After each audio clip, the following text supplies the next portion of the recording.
When you first start SketchUp, you'll be presented with a welcome screen. Regardless if you're using SketchUp Make or Pro, you'll need to pick a template to start with. The main difference is the default units of measurement SketchUp will use, such as meters or inches.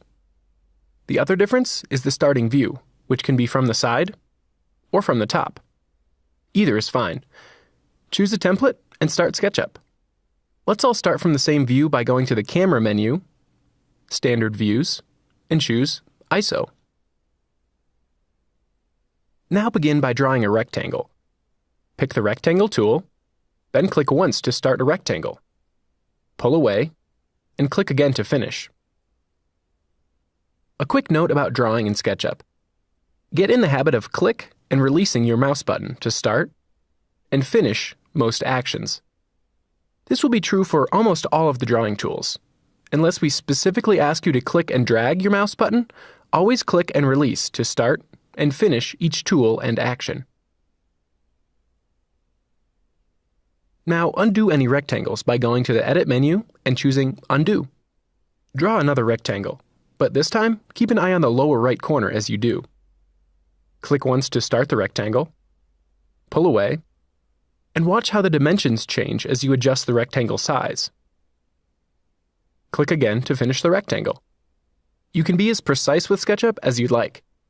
Although it may not seem you're being accurate, everything you draw in SketchUp has a real-world scale. We'll learn more about this later. For now, let's move on to the next tool, the Push-Pull tool. Select this tool and click on the rectangle we just drew. Pull up, and we've created a box. Click to finish. The Push-Pull tool will literally push or pull on any flat surface. Try it on our simple box. Click on this side to pull it out and click to finish. Click on this side to push it in and click to finish. Now, let's combine more rectangles with the Push-Pull tool. Select the Rectangle tool and draw a rectangle on our existing box. Watch how SketchUp will give you reference points to help as you draw. For example, to draw from this corner, SketchUp snaps to this point and shows you a green endpoint. Click here to start, pull away, and finish the rectangle. Now use the Push-Pull tool to push this new surface inward. The drawing tools all work based on the surface you are drawing on. For example, use the Circle tool to draw a circle on one of your surfaces. Simply click to start, pull out the radius, and click again to finish. Now, draw another circle on a different surface to see how the orientation aligns to whatever you're drawing on. Use Push-Pull to create some cylinders. Select the Rectangle tool again and start from this upper edge. SketchUp shows a red dot indicating you are on the edge. Click to start and draw down to a lower edge, also showing a red dot. Use Push-Pull to push this surface inward. All reference points are called inference points in SketchUp, and they will be very helpful in making you both accurate and fast. Here are the basic inference points: endpoints, on-edge points, and midpoints for the middle of any edge. There are others, but these are the most common. You can see how simple it is to create 3D objects in SketchUp. Let's take a moment to explore navigation in SketchUp. Start with the Orbit tool. Click and drag to orbit your view right to left and up and down. For practice, try orbiting fully around your model. Next is the Pan tool. This moves your view side to side without orbiting. Click and drag to pan your view of the model around the screen. The final navigation tool is Zoom. Click and drag to zoom closer to and away from your model. Now try practicing using Orbit, Pan, and Zoom together. Zoom in, Orbit, Pan, Orbit, Zoom, and so forth.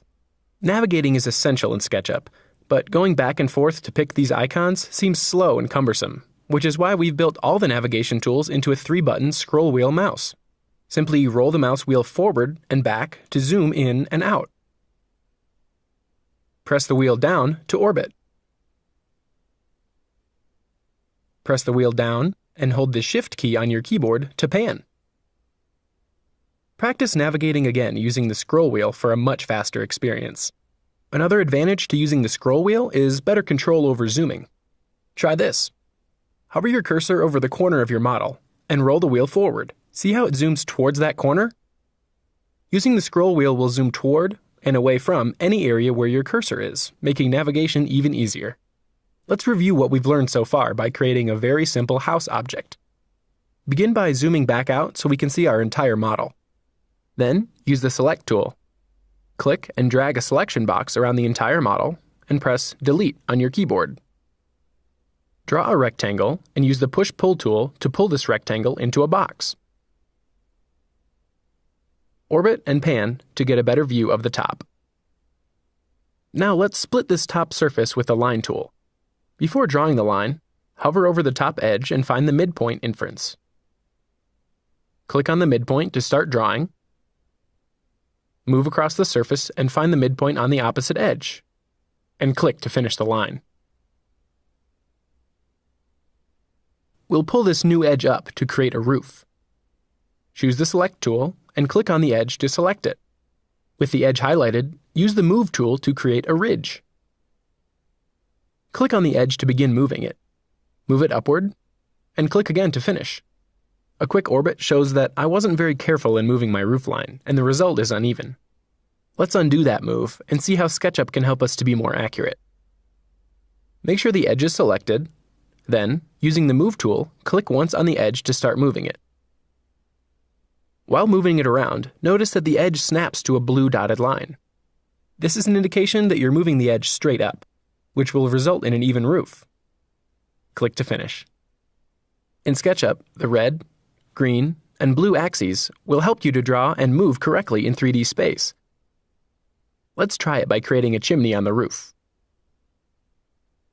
Navigate for a better view of the roof surface.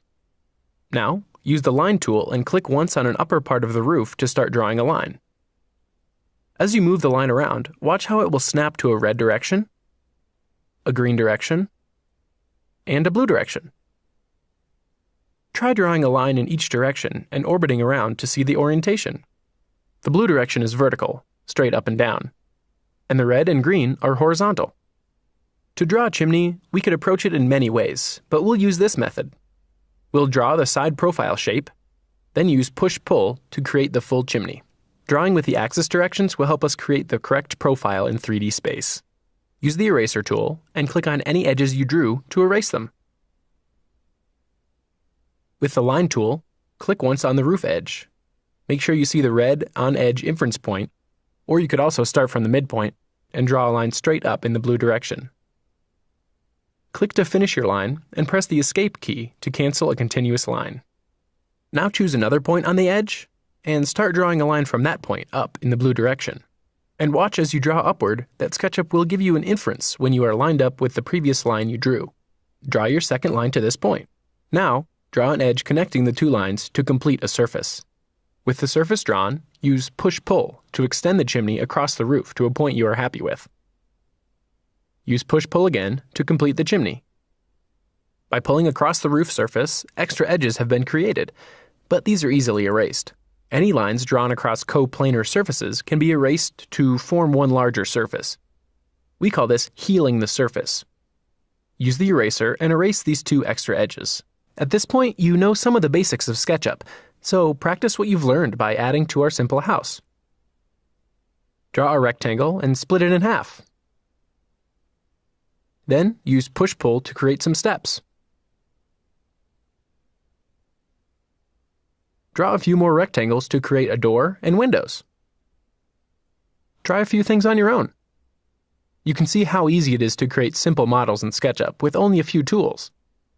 When you're ready to learn more, proceed to our next video where we will create a more detailed house with real dimensions and introduce you to the offset and follow me tools.